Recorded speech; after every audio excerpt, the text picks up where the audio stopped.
সালামুন আলাইকুম। কেমন আছেন সবাই? আশা করি আপনারা সবাই ভালো আছেন। আলহামদুলিল্লাহ। আজকে আমি আপনাদের যে বিদ্যাটি শিক্ষা দেব, এটির মাধ্যমে আপনি আপনার ঘরে বসে এমন সহজে আপনার প্রিয় মানুষটিকে বাধ্য করতে পারবেন, যা আপনারা আগে কখনো হয়তো শোনেননি। এটি অনেক সরল সোজা, কিছুই লাগে না, কিছুই না, শুধু তার নাম জানলেই হয়। আর এটি এতটাই শক্তিশালী যে সে যদি মাটির তলে গিয়েও থাকে, তো সেখান থেকে আসতেও বাধ্য হবে। এটি এমন একটি বিদ্যা। এটি কোনো কুফরি না, বা এটি কোনো কালো জাদু না। বরংবারের মতো আমি আবার বলে আসছি, আমি কোনো কুফরি শিক্ষা দেই না এবং শিখাবও না। আপনারা যারা আমাকে প্রশ্ন করতে চান, বা আপনাদের অনেক প্রশ্ন আছে যা আমাকে করতে চান এবং আমার কাছ থেকে অনেক কিছু জানতে চান, কিন্তু আপনারা উপায় খুঁজে পান না, তার জন্য আমি আমার কমেন্ট বক্সে আমার হোয়াটসঅ্যাপ গ্রুপের লিঙ্ক দিয়ে দিয়েছি। সেখানে যুক্ত হয়ে আমার সাথে যে কোনো কথা বলতে পারেন, ইনশাআল্লাহ আমি আপনাদের উত্তর দেব। আজকের মন্ত্রটি স্বয়ংসিদ্ধ এবং অনেক পাওয়ারফুল একটি মন্ত্র, এবং মন্ত্রটি অতি সহজ। এটি আপনার কাজটি করতে সর্বোচ্চ গেলে 10 মিনিট সময় লাগবে, কিন্তু এর মারাত্মক শক্তি। এর মাধ্যমে আপনি স্বামী, স্ত্রী, প্রেমিক, প্রেমিকা, বিবাহিত, অবিবাহিত যে কাউকে বশীকরণ করতে পারেন।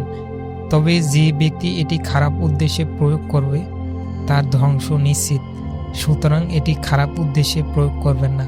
আপনি যাকে হালালভাবে বিয়ে করবেন, শুধুমাত্র তার উপরেই প্রয়োগ করবেন, অথবা আপনার বিবাহিত স্ত্রীর উপরে, বা কোনো স্বামী স্ত্রী যদি মনোমালিন্য থাকে, সেক্ষেত্রেও প্রয়োগ করতে পারেন। এটি নিজের জন্য করতে পারেন, অন্যকেও করে দিতে পারেন।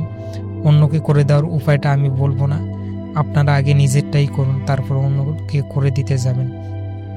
এখন বলি আপনারা কিভাবে কাজটি করবেন। মন্ত্রটি আপনারা যে কোনো দিন পাক পবিত্র অবস্থায় পশ্চিম দিকে মুখ করে বসে 108 বার পাঠ করে মুখস্থ করে নেবেন। যদিও 108 বার পাঠ করার কোনো প্রয়োজনই নাই, মন্ত্র মুখস্থ হলেই সিদ্ধ হয়ে যাবে, কারণ এটি গুরুবিদ্যা এবং স্বয়ং সিদ্ধ মন্ত্র বা জাগ্রত মন্ত্র।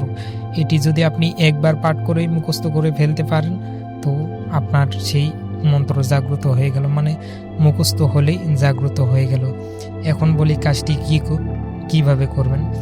আপনি কাজটি শুরু করবেন যে কোনো বৃহস্পতিবার থেকে। বৃহস্পতিবার রাত থেকে, দিন চলে যাওয়ার পর যে রাত আসে, অর্থাৎ যেটাকে আমরা জুমারাত বলি, সেই রাত থেকে সন্ধ্যার পরে পাক পবিত্র হবেন। পবিত্র পোশাক পরিধান করে পবিত্র আসনে পশ্চিম দিকে মুখ করে বসবেন।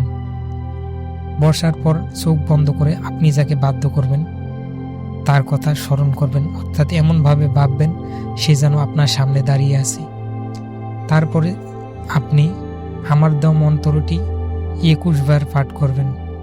মন্ত্রে আপনার নাম এবং আপনার যাকে বাধ্য করবেন তার নামটি অবশ্যই উল্লেখ করবেন অমুকের জায়গায়। তো এভাবে 21 বার পাঠ করবেন। সেম নিয়মে আপনি 21 দিন কাজটা করবেন। ইনশাআল্লাহ 21 দিন করা লাগবে না, 21 দিনের আগেই আপনার কাজ হয়ে যাবে। তবুও আপনি 21 দিন পূর্ণ করবেন। এটি বলতে পারেন একটি বশীকরণ সাধনা।